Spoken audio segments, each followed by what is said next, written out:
Salve, salve meus amigos e minhas amigas do canal Música Café, sejam muitíssimo bem-vindos. Hoje o papo é sobre áudio. Eu vou fazer aqui um review de um fone que é muito especial para mim, que é o Mase Empyrean. Antes de mais nada, gente, eu quero chamar a atenção para a campanha que eu estou lá no Apoia-se para levantar fundos e comprar uma estação de medição de fones, que pode ser ou um acoplador ESC711 ou até mesmo uma dummy head, para a gente poder fazer demonstração de fones comparativos e eventualmente trazer um banco de dados legal com os fones que eu já testei aqui, ter uma base comparativa bacana. Eu acho que pode ser legal, eu acho que vai agregar, então quem tiver interesse e estiver gostando do trabalho, qualquer contribuição será super bem-vinda.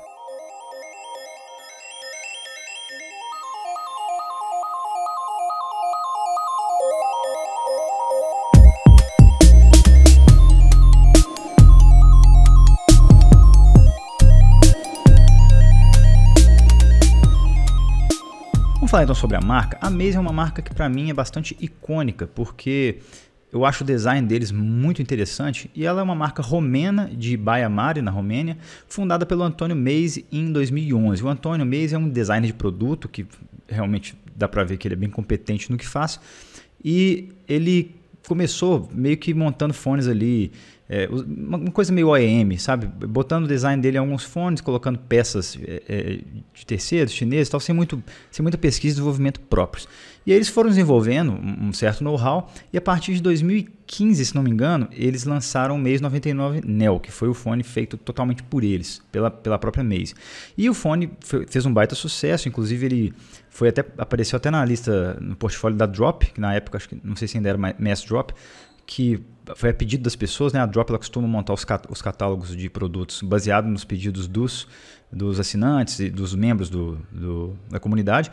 E é interessante porque pediram e a Drop trouxe o Mase 99 para o catálogo deles e foi um baita sucesso de vendas. O Empyrean, então, foi um fone que foi lançado um tempo depois. Eles falam que ele levou acho que 5 anos de pesquisa e desenvolvimento para criar esse fone e ele é feito em uma parceria com uma empresa chamada Rinaru, que é uma fabricante ucraniana que faz os drivers que são de matriz isodinâmica para a Mase. Então essa parceria, a Mase meio que entrou com a parte de design, técnica de fabricação e a Rinaru entrou com o driver, que é esse driver fantástico que o Empyrean traz. Então teve essa parceria e dessa parceria nasceu esse fone que para mim é um estado da arte no geral.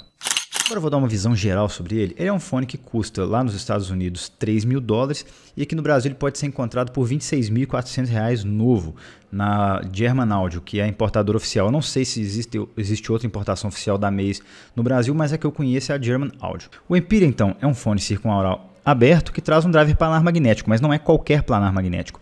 Ele tem dentro dele a bobina. Deixa eu tentar mostrar aqui. A bobina dele é toda feita de maneira a ter uma bobina que é mais otimizada para uma faixa grave e uma outra bobina que é como se fosse uma bobina híbrida, que seria mais otimizada para as demais faixas de frequência. É um driver, além de lindo, muitíssimo competente, é um fone de baixa exigência também, ele é bastante eficiente, então fontes mais fraquinhas vão tocá-lo razoavelmente bem. Além disso, ele traz uma tecnologia ergonômica interessante, que é esse formato aqui da headband, que é patenteado pela Mase, e ele gera uma distribuição mais uniforme de pressão pela cabeça, batizado de Pression Distribution Wings. Esse fone aqui figurou por cerca de 2 anos no portfólio da Mase como o topo de linha, acho que foram 2 ou 3 anos, e recentemente eles lançaram o Mase Elite, que tem a carcaça idêntica ao do Empyrean, só que ele é prateado, meio brilhantão, e ele traz uma matriz isodinâmica atualizada, digamos assim. A Rinaru deu uma repaginada nesse driver, apesar de ser bem parecido, e trouxe agora no novo Mase Elite, que está na casa dos $4.000 já. O nome Empyrean significa algo como pináculo do paraíso ou ponto mais alto do céu. Será que esse fone entrega isso tudo mesmo? A gente vai ver ao longo desse review. Agora, o que eu mais gostei, o que eu menos gostei? O que eu mais gostei é que ele tem um conforto e design únicos e sensacionais. Eu gostei demais dessa parte nele. Eu achei que ele traz muitas gravações com a naturalidade que é levada a outro patamar, então tem coisa que fica realmente espetacular nele. Ele, para mim, é de uma perfeição construtiva que é muito difícil de colocar defeito. O sistema de troca de pads dele é sensacional, é só puxar e colocar, é absurdamente bom, todo fone deveria vir assim. Ele tem uma resolução muito alta, o driver dele realmente é extremamente competente em termos de velocidade, de resolução de toda a onda sonora, toda a onda elétrica que ele recebe, então é super rápido e é dinâmica dele, consequentemente, com a microdinâmica, apesar de eu não gostar muito dessa palavra, ele tem essa parte toda muito competente e tem uma resposta muito única. Agora, o que eu menos gostei nele, eu achei que o palco dele ficou um pouco a desejar. É um palco mais restrito, menorzinho, não se expande muito para fora aqui dessa região próxima da cabeça. Não chega a ser claustrofóbico, mas também é um palco que deixa a desejar, principalmente levando em conta o preço desse fone. A atividade dos agudos dele, eu acho que poderia ter uma atividade um pouco mais intensa nos agudos, que acaba deixando ele com a sonoridade mais fechada e, consequentemente, ele perde um pouco de arejamento e de abertura no som. Eu acho que seria um pouco desejável ele ter um pouquinho mais disso. Talvez o Mese Elite já traga esse upgrade. A qualidade construtiva do Empyrean é a melhor que eu já vi em um fone. Ele vem nessa maleta sensacional, que é meio que James Bond, assim, dá uma sensação de coisa muito importante, que é feita sob medida para o fone. E aqui a gente tem um nicho para o cabo, que tem conectores mini XLR de alta qualidade, são de metal, tem uma pegada muito boa, tem um peso bom. E ele tem esses detalhes, esse acabamento em metal, e o cabo todo é muito bem feito, muito resistente. Você vê que ele é recoberto de um tecido que é super confortável de usar, inclusive é muito parecido com o cabo do HD800S, para quem tem ou já teve ele, para ter uma base comparativa. Ele, apesar de longo, 3 metros, ele é um cabo que é de boa qualidade. Esse aqui é um cabo que eu comprei aftermarket. Aqui a gente tem uns papéis só informativos, um manualzinho com algumas informações sobre o fone, coisa que você encontra lá no site mesmo, alguns cuidados. E aqui a gente tem tipo um cartãozinho de agradecimento com a assinatura do próprio Antônio Mese, feito de punho próprio. Isso aqui é calita, pelo menos se não for, tá muito bem feito, mas acredito que seja assim. Então aqui a gente tem um outro cartãozinho, que tem até um lugarzinho estiloso, né, falando sobre o driver Rhinaro e tal. Também é muito interessante, é um mimozinho extra aqui na embalagem. E aí, aqui a gente tem as pads, a segunda par de pads que é feita em Alcantara, que é um material super tecnológico, super de luxo, que você encontra aí em carros da Porsche, você encontra em carros da Ferrari, nos bancos desses carros. Então é um material de altíssimo luxo e de altíssimo conforto também, super agradável ao toque, e você vê que é realmente uma coisa muito premium. Aqui a gente tem os fones, que são assim muitíssimo bem feitos. Essa headband, essa arca é toda em fibra de carbono, que tem uma maleabilidade muito boa e também é muito bonito. E vocês veem que ele vai para todo quanto é lado e não quebra facilmente. A gente tem aqui essa headband que tem esse sistema que é o Pressure Distribution Wings, que eu já falei antes. Ele é patenteado pela Mese e torna o fone ainda mais confortável do que ele já seria mesmo sem isso. E aqui a gente tem um sistema de ajuste das conchas, que é de altíssima qualidade. Isso aqui é um pino que é introduzido aqui a diferentes temperaturas, e aí ele chega num ajuste perfeito para não ficar nem folgado e nem muito justo. Então o giro dele é muito livre, o ajuste é muito bom. E a gente tem essa parte aberta dele, que a Mese diz que esse padrão foi estudado para poder ter uma qualidade de som ideal que eles gostariam, né? Se fosse outro padrão, mudaria o som. Aqui a gente tem as pads de couro, que tem uma espuma de memória também que é maravilhosa, densidade certinha, e o couro também é excelente. O sistema de remoção de pads é ótimo, você só puxa e ela sai. E aqui a gente tem a matriz magnética, e atrás vocês podem ver o driver, que tem essas bobinas, uma que é em zigue-zague e a outra que é espiral. E é lindo, o driver dele é simplesmente lindo. Então tudo aqui é muito bem feito, é tudo feito com muito primor. Esse sistema de balanço dos balancinhos dele é sensacional. Ele sim, é um ajuste perfeito. É um fone que é realmente de construção absolutamente primorosa.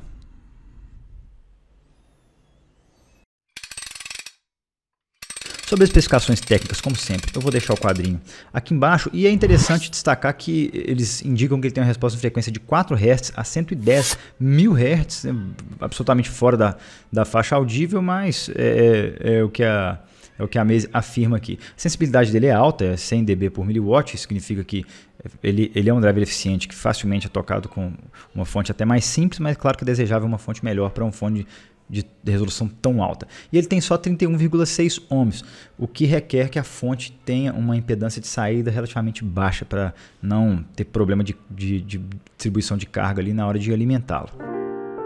Ergonomicamente falando, o Empyrean é algo que eu poderia chamar de perfeito, porque ele é super confortável de usar, um fone que você veste, e a escolha de materiais dele é muito interessante. Quando você olha ali o peso de 430 gramas, você começa assim, pô, 430 gramas é pesado pra caramba, é quase um Audis, né? Um Audis LCD2 que pesa aí 500 e poucos gramas.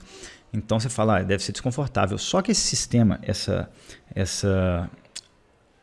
headband que eles bolaram, realmente distribui melhor, então ele não gera pontos de pressão na cabeça, apesar do peso. Ele distribui muito bem e você praticamente não sente ele. Além disso, a escolha de materiais é excepcional. Ele tem, por exemplo, o arco feito em fibra de carbono, que o deixa mais leve e muito maleável. Ele tem as pads que são feitas ou de um couro muito macio, muito agradável ao toque na pele, e as pads de Alcantara, que não tem nem o que dizer. É um material super ultra premium e tecnológico que não é à toa que é um material super cobiçado e é super delicado à pele, muito confortável de usar o tempo todo. Além disso, a escolha das espumas de memória das pads é sensacional, porque ele traz uma espuma que nem é pouco densa, que faz o fone ficar meio achatado na sua cabeça, e nem densa demais, que deixa ali ele meio duro. Então ele tem a maleabilidade que para mim está no ponto, e inclusive quem usa óculos, ele provavelmente vai moldar em torno das hastes do óculos. Então é um fone super ultra confortável, com ergonomia excepcional. Vamos falar então sobre o mais importante, que é o som. Primeiramente eu tenho que dizer que a sonoridade do Empyrean foi totalmente testada com as pads de couro, porque são as que a sonoridade mais me agradou, mais próximo daquilo que eu gosto. E aí, no finalzinho, eu vou falar as diferenças que eu encontrei, diferenças básicas, dá uma diferencinha sim, entre as de Alcantara e as de couro. Então vamos falar sobre as primeiras impressões. Eu coloquei o Empyrean pela primeira vez e já coloquei uma gravação que eu gosto muito, assim, foi meio que sem querer, que é a Luísa, do Rafael Rabelo, interpretada pelo Rafael Rabelo, no violão. Que é uma gravação ela é acústica, ela é feita com um violão microfonado ali, com 2 microfones captando ele, e é uma gravação que passa uma certa naturalidade no geral. E no Empyrean, ela meio que ressuscitou o cara e ele estava tocando aqui perto de mim. Foi uma coisa que até me deixou meio impressionado na hora. Eu coloquei o fone, pus a música e falei, puxa, o cara tá aqui, cara. Que é isso? E até chamei minha mulher na hora e falei, ô, escuta aqui. Ela escutou e falou, que é isso? Que é isso? A gente ficou até meio sem palavras para descrever. E ele já de cara me passou essa naturalidade, que já começa quando você usa o fone. Quando você coloca, a forma como ele se molda naturalmente na cabeça da gente, já começa essa experiência de naturalidade. E aí, com essa primeira música que eu coloquei, eu falei, caramba, é realmente exagerado. E tem gravações como essa, que ele consegue demonstrar com uma naturalidade, uma presença física ali incrível, e que realmente me conquistou na hora. Então você tem uma música como essa, uma gravação, por exemplo, como a Nightingale Sang na Berkeley Square, do Stan Getz com o Bob Brookmeyer. Putz, é aquilo ali. Você fala, esses caras estão tocando aqui em casa, estão aqui na sala tocando para mim. Muito, muito bom. Mas tem gravação, não são todas as gravações que tem isso depende muito da maneira como a música foi gravada e evidentemente mixada. E além disso, uma outra percepção que eu tive de cara foi a grande resolução do driver. Então ele dá uma percepção ali, uma textura, um detalhamento do que está em todos os planos da música ali, de uma maneira incrível. É perceptível a velocidade que o driver entrega a onda sonora pra gente, e isso realmente nele é bastante notável.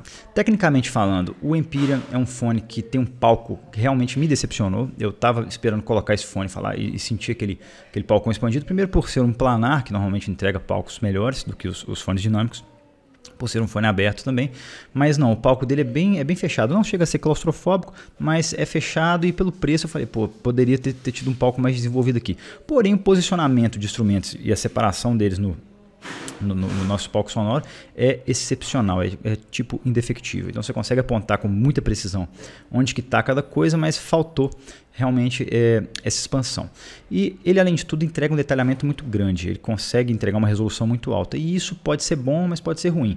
Nesse fone eu achei que há um equilíbrio muito bom entre a entrega de detalhes, essa parte mais, não chega a ser analítico, mas essa parte que entrega mais detalhes, e a musicalidade. Eu achei que ele dosa muito bem essas coisas, mas ainda assim castiga algumas gravações. Então teve uma gravação que eu fiquei, eu até assustei na hora, que é a Aqualung, do Jethro Tull.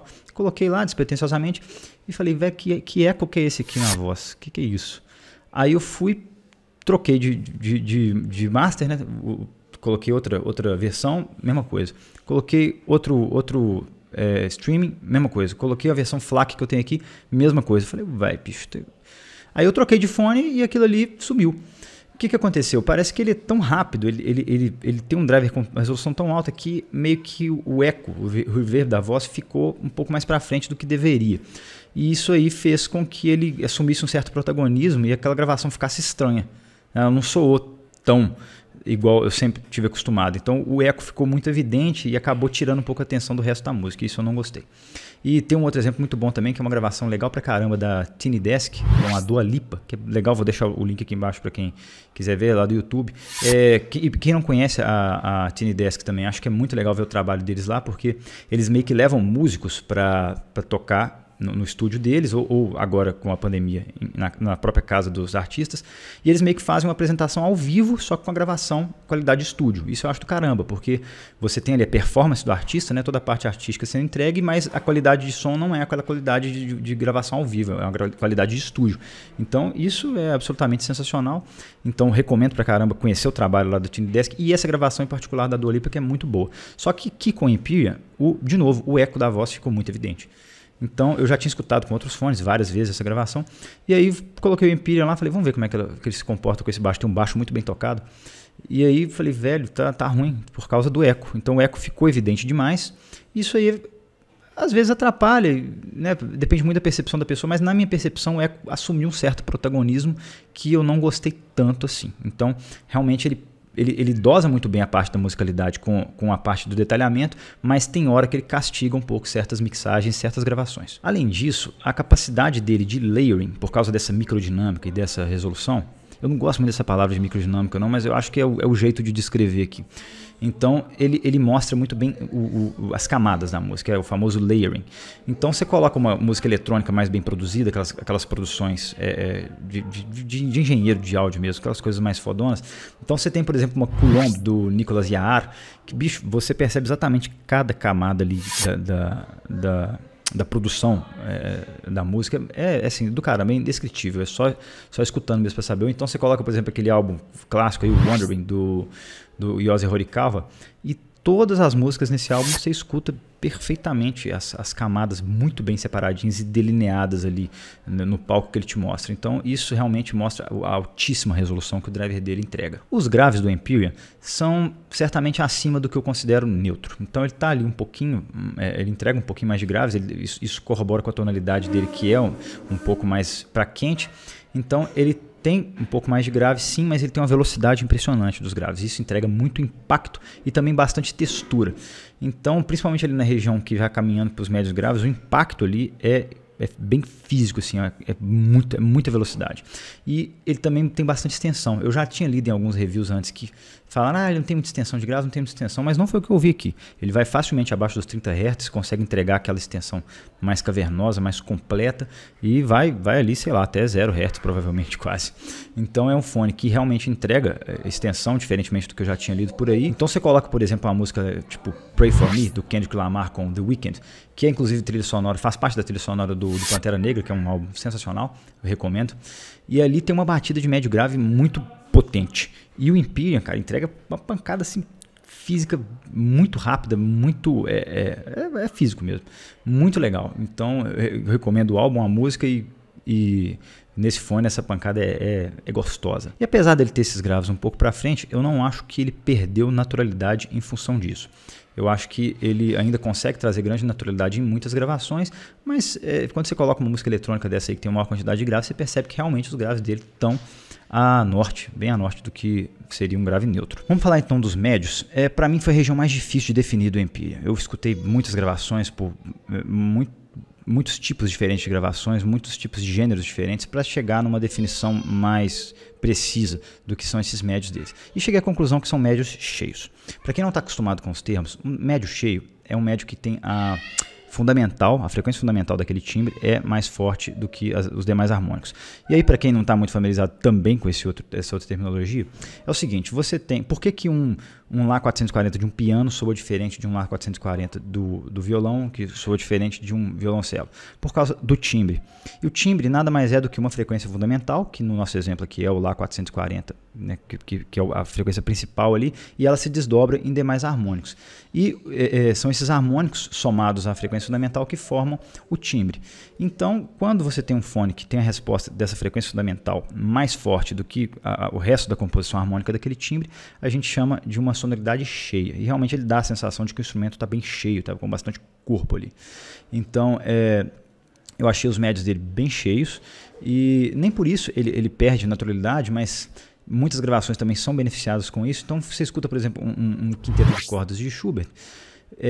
Nessa gravação em particular que eu estou falando aqui, você tem a impressão de que você está numa sala pequena de concerto de câmara com muito pouca ressonância, não tem, com as paredes revestidas de material acústico. Então você está ali naquela apresentação bem fechadinha, bem intimista, mas com uma grande naturalidade dos instrumentos e bastante corpo, como se realmente eles estivessem ali sendo tocados para você e com pouquíssimas ressonâncias na sala, uma sala de alta qualidade acústica. As vozes deles seguem a linha desses médios, então elas têm uma sonoridade mais cheia mesmo, e muitas vezes isso pode fazer com que se perca um pouco de complexidade tímbrica, principalmente em vozes femininas mais agudinhas. A gente tem uma perda significativa aí dessa textura bem complexa do timbre das vozes. E aí um exemplo bom é a Diana Krall, que tem uma voz que é uma voz feminina mais grave, só que ela tem bastante complexidade, ela tem aquela voz mais rouca. Então no Empyrean a voz dela soa mais cheiona, então você perde um pouco daquela rouquidão, você perde um pouco daquela complexidade do timbre da voz dela e fica aquela vozona mais cheia, com bastante corpo ali, bastante presente. E além disso ele traz as vozes um pouco para perto, não chega a ser um HD 600 ou HD 650 que é muito na cara, mas ele traz as vozes bem pertinho aqui e elas ficam uma apresentação que realmente chamam de mais intimista, digamos assim. Os agudos dele têm uma extensão infinita, vão realmente muito longe, você percebe isso em chiado de fita, né, alguns detalhes em chiadinho de gravação, e esses brilhos mais extensos, tipo prato de bateria, você consegue perceber bastante tensão, porém falta uma certa quantidade, falta uma atividade maior ali nos médio agudos e na região mais baixa dos agudos, que traz mais brilho para as coisas. Então eu acho que faltou assim, aquela região do arejamento, sabe? Eu acho que faltou um pouco disso nele. Se ele tivesse mais isso, provavelmente teria uma tonalidade que eu julgaria praticamente perfeita para mim. Só que faltou um pouco disso e isso até contribui para o palco dele ser mais reduzido, porque quando você tem mais atividade na região média aguda e aguda, você percebe um certo arejamento, uma certa altitude de palco, né? A sonoridade fica mais aberta. O Empyrean já entrega essa parte um pouco mais fechada, não chega a ser um fechadão, mas é um pouco mais fechado. Também está longe de ser escuro, mas ele é um pouco mais fechado sim. Por um lado isso é bom porque ele não ofende, nada fica agressivo, ofensivo nele, mas também é o que eu chamaria de sonoridade inofensiva, mas por outro lado ele às vezes você sente um pouco de falta ali daquele arejamento maior, daquela abertura de palco maior. De uma maneira geral, assim, na sonoridade do Empyrean, é um fone que vai bem com tudo que eu escutei. Tudo que eu pude escutar nele, nada eu falei assim, isso ficou ofensivo e tal. Não. Ele castiga um pouco, sim, algumas gravações, igual eu já citei para trás, algumas masterizações, realmente, você escuta e não fica bom, né? Não fica péssimo de ouvir, mas não fica bom também. E tem coisas que brilham nele. Então achei que algumas gravações acústicas, tipo as que eu citei no início, ficam sensacionais.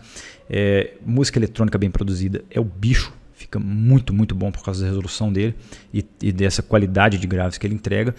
E eu achei que música clássica também e jazz ficou muito, muito, muito legal. Então é um fone que totalmente recomendável para os amantes desses gêneros, que definitivamente não vão se arrepender. Eu disse que ia falar sobre as diferenças entre as pads de Alcantara e as de couro. Eu senti que as pads de Alcantara, elas dão uma amansadinha nos graves ali, então deixa eles um pouco, não diria abafados, mas tira um pouco de ronco. Dá uma baixadinha no ronco deles, deixa eles mais mansos, e também a parte aguda ela fica mais calma ainda. Então ele fica meio que centrado ali nos médios, ele fica mais centrado nos médios com as pads de Alcantara. É interessante para algumas ocasiões sim, e o toque dela à pele é extremamente confortável e agradável, então são pads também super gostosos de usar com muita coisa, mas no geral eu prefiro a apresentação dele com as pads de couro. Sobre sinergias, primeiramente é importante ter um DAC bom para esse fone, por quê? Como ele tem a resolução muito alta, o driver dele realmente copia toda a onda elétrica que chega nele, ele entrega também bastante defeito. Então um DAC mais simplinho, que tem mais, por exemplo, distorção causada por jitter, vai ficar perceptível. Eu fiz alguns testes AB aqui no meu sistema e realmente deu para perceber que muda bastante de um DAC para outro. Em termos de amplificação, nem tanto. O amplificador eu achei faz uma diferença sim, mas ele é um fone super eficiente. Então, até um amplificador um pouco mais fraco, um pouco mais simples, vai conseguir tocar ele muito bem. Mas a parte de decodificação é muito importante. Então, se você... Assim, foi um dos poucos fones que eu, trocando de um DAC bem baratinho para um DAC super sofisticado, sei lá, um DAC de $50 para um DAC de $1.000. Trocando de um para outro, realmente senti aquela diferença meio que noite e dia. Então o Empyrean foi um dos poucos fones que eu já senti realmente essa grande diferença. Então uma decodificação boa, digital analógica, é fundamental aqui. A amplificação nem tanto, mas eu achei uma coisa curiosa, no meu amplificador OTL ele ficou muito bom. Diferente do que eu esperava, normalmente planares não ficam bons nele. E o Empyrean ficou muito bom, ele deu uma... Ele ficou uma sonoridade muito calma e gostosa, assim, sabe? Aquela coisa fluida. Então, eu gostei bastante e diferentemente do que eu esperava. Mas é importante que o amplificador tenha impedância de saída baixa, senão vai acabar interferindo na qualidade sonora geral. Bom, gente, apesar do Empyrean ser um fone que eu já tenho há bastante tempo, eu represei esse review porque eu estava esperando eu ter um fone topo de linha de uma outra marca para poder ter um comparativo, para a gente ter uma base, né? Apesar de ter o Focal Clear aqui, eu não acho que seja justo comparar, porque ele não é o topo de linha da Focal e porque custa metade do preço. Então eu achei mais justo comparar com o topo de linha de outra marca, e no caso aqui será o Sennheiser HD800S. E é uma comparação interessante porque eu acho que são tonalidades bem distintas e eu acho que é legal trazer essas diferenças, até porque o HD800 já é digamos assim, o HD800S já é uma tonalidade que é amplamente conhecida, amplamente divulgada por reviewers e sites, etc. Então vai ser legal, e eu tenho que agradecer demais ao Fabrício lá do Rio de Janeiro, que gentilmente me emprestou o HD800S dele para fazer um review e para trazer esse comparativo para vocês. Valeu demais, Fabrício. E sem palavras para agradecer, cara. E é o seguinte, a construção dos dois, eu acho que é de difícil comparação, primeiro pela diferença de preço, né? O HD800S custa mais ou menos metade do preço do Empyrean, e aqui no Brasil é quase um terço do preço do Empyrean, então não acho justo, mas cada um é super bem construído ao seu modo e à sua faixa de preço. Então não dá muito para comparar, mas o Empyrean é primoroso e é a melhor qualidade construtiva que eu já vi em um fone. Os conectores do HD800S são proprietários, isso é algo que eu não gostei, porque são conectores super caros, não são fáceis de achar. O Empyrean traz aquele mini XLR clássico que tem nos MFs, que tem nos Audi de LCD, então é um conector fácil, são cabos fáceis e mais baratos de comprar. O sistema de troca de pads do Empyrean é fantástico, é só um imã que você tira e põe sem fazer esforço, sem risco de quebrar nada. O HD800S tem um sistema de travinhas da Sennheiser que, assim, é ok, funciona bem, mas não é o melhor sistema, na minha opinião, não é tão fácil e rápido de trocar as pads assim. Ambos são muito confortáveis, o HD800S é um pouco mais leve, só que eu prefiro o conforto do Empyrean, porque ele tem os materiais ali que são mais confortáveis ao toque da pele, tem aquele sistema da headband. A headband do HD800S faz um pouquinho de pressão mais concentrada aqui no topo da minha cabeça, então eu preferi o Empyrean em termos de conforto. O HD800S ele precisa de uma fonte mais parruda para tocar bem, então o HD800S não vai tocar legal em qualquer coisa, tem que ter um amplificador decente, tem que ter um sistema decente. O Empyrean toca bem sim, mas eu acho que uma fonte para ele boa é super recomendada, desejável e é realmente eficaz. A resolução do Empyrean é maior, então ele tem um driver que realmente tem uma resolução maior, microdinâmica maior, que entrega aquela capacidade de layering que eu falei lá atrás. Já o HD800S ele traz um palco bem maior, com posições mais holográficas, assim, melhor definidas num modelo tridimensional, o que é mais interessante para quem está procurando palco. Tonalmente falando, o Empyrean para mim é um fone que está mais algo como um fone quente, um neutro quente talvez. E o HD800S seria um neutro com brilhos, né? Um neutro com mais luz, mais claridade. Sendo que para mim o Empyrean é capaz de criar um som mais envolvente, mais, digamos, aconchegante, e o HD800S tem um som que é, digamos, mais objetivo. Os graves do Empyrean têm mais extensão, tem mais impacto, mais quantidade também do que o HD800S. Então há nortes que eu considero neutros. O HD800S já os tem ali na região que eu considero bem neutros, mas falta um pouco de extensão e também falta um pouco de velocidade ali de impacto, o que torna a textura dos graves do Empyrean melhores. A faixa média do Empyrean está mais para cheia, enquanto a HD800S está mais para magra. Então são faixas médias ali que são meio que antagônicas, sendo que eu considero que o HD800S ele traz os timbres mais complexos, com maior textura, por causa da sua maior atividade nos agudos e a maior claridade que ele tem ali. O HD800S ele mostra vozes, sobretudo as femininas mais complexas, com grande textura e timbres mais completos, que eu considero no Empyrean. O Empyrean, de novo, traz vozes mais cheias, com mais corpo. Os agudos do Empyrean me pareceram mais extensos do que o HD800S, porém o brilho do 800S é maior. Então a região do brilho tem mais atividade no 800S e o Empyrean não tem tanto essa parte levantada. Porém o HD800S ele tem alguns picos ali nos agudos e médio agudos que podem trazer uma certa aspereza, podem incomodar em algumas gravações com muita claridade. E o Empyrean já não tem isso, já é aquele fone que nesse aspecto para mim é inofensivo. Então, gente, para concluir, eu acho que é muito difícil falar de um fone desse patamar de preço, principalmente que a gente está no Brasil e a realidade aqui não tem sido tão boa. Então, você pega um fone que custa R$ 26.500, isso dá o quê? 24, 25 salários mínimos no Brasil, ou seja, um cidadão aí que ganha um salário mínimo teria que trabalhar 2 anos inteiros, guardar o dinheiro todo para comprar um fone desse. Realmente complicado. E só que quando você olha do ponto de vista dos Estados Unidos, que é o mercado principal desse fone, é um fone que custa aí menos de 3 salários mínimos. Então, e lá as pessoas têm mais poder aquisitivo. Então, lá é uma realidade que realmente é fácil de analisar. Se é um hobby do cara, $3.000 é um dinheiro, mas não é assim uma coisa absurda para a realidade do país. Já no Brasil é um pouco difícil de julgar. Então, assim, eu sei que tem muita gente que odeia review de fone caríssimo, que acha um absurdo e tal, mas hobby é muito difícil de julgar. Mas então ainda assim é um fone que custa caríssimo, muito mesmo para a nossa realidade brasileira, eu tenho plena consciência disso. E se você me pergunta assim, ele entrega isso tudo mesmo? Como todo hobby, e no áudio isso não é diferente, é um dos principais hobbies que tem esse problema, que é a lei dos diminishing returns, que seriam os retornos diminuídos com o investimento.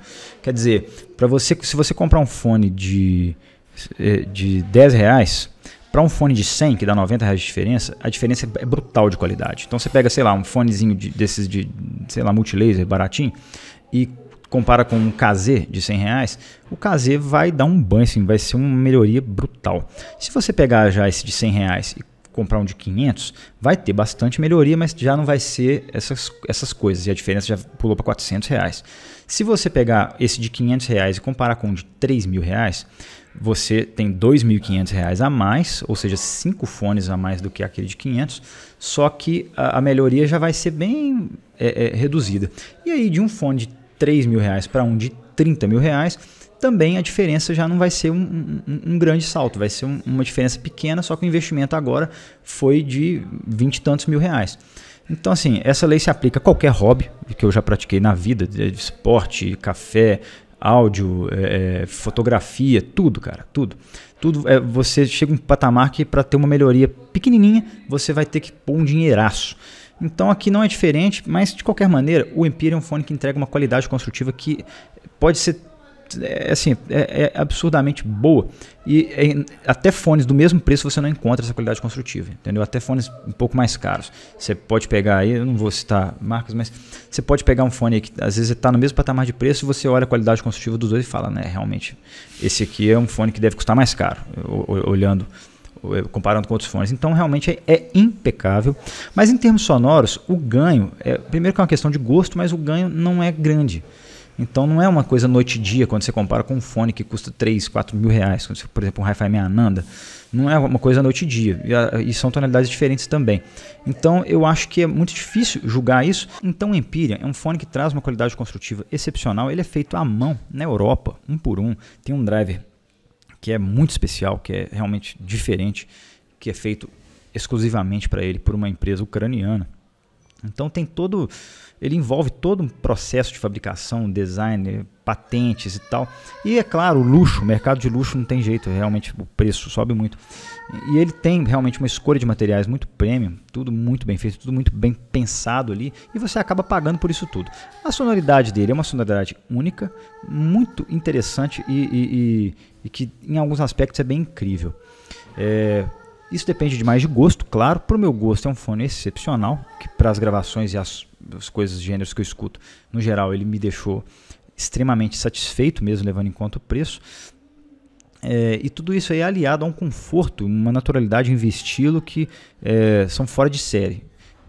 E aí todo esse conjunto você acaba se justificando o preço. Em termos de sonoridade é muito difícil a gente separar a parte emocional, a música é emoção, então separar essa parte emocional que envolve o preço, a qualidade construtiva, aquela pegada do fone, né? Aquela coisa que você sabe que é um troço meio que é um negócio raro, né?